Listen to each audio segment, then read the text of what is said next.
ჯულს ჩვენ უნდა ვიცოდოთ ქრისტეს ჯულით ჩვენი გადარჩენა აქ არის ფიზიკური გადარჩენაა და სულიერი გადარჩენაც არის აქ მხოლოდ აქ არის გადარჩენა ვინც ამ წესით დაიმკვიდრებს თავს და დამამკვიდრებელი გითხარით დაიბადა ბაგაში მოგცა საფუძვლად სიმდაბლე მიგვითი და ნათლისღებისკენ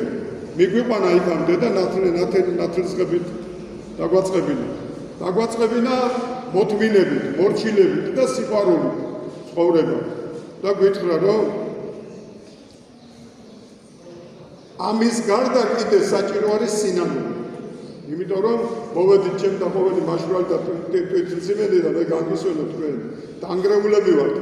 დაფოთხილები ვართ დაცემულები ვართ მაგრამ მოდით ჩემთან ისმინეთ სიტყვანი ღვთისა და სვით ეს წყალი რომელიც არასდროს აღარ მოგინდებათ სხვა წყაროს წყალის დალევა არც ათეიზმისა და არც ლიბერალიზმისა არც ჰომოსექსუალიზმისა არც კიდე ამ გათახსირებული ცხოვრებისა დაგჭირდება წყაროს წყალი მხოლოდ ერთი ღვთისა და გარდმოიხილეს ღმერთო ზეცით და მოხედავს მაშინ ვენახსა ამას რომელმა დაასხა მარჯვენა რომელი დაასხა მარჯვენებან მისმა იმიტომ რომ შენ მისი იქნები უკვე და იტყვი შენს მადლიან სიტყვას ღმერთო მირხინე მე ცოდვილს დამას და შემიწყალე უფალი მოვა ჩვენთან სახლში მოვა ჩვენთან და მე გითხარით რომ სახადებაში არის მოცემული ასის თავი რომელმაც უთხრა რომ მე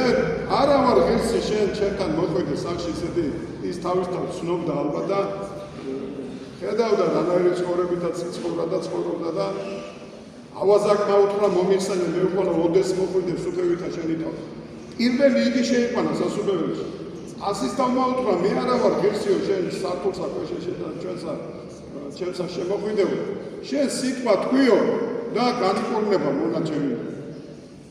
აი რანაირი სიმდაბლე ქონდა და რანაირი რწმენა ქონდა იმ კაცს თვითონ იცოდა რომ ცოდვილი იყო მაგრამ უფლის სიტყვა განკურნავდა მის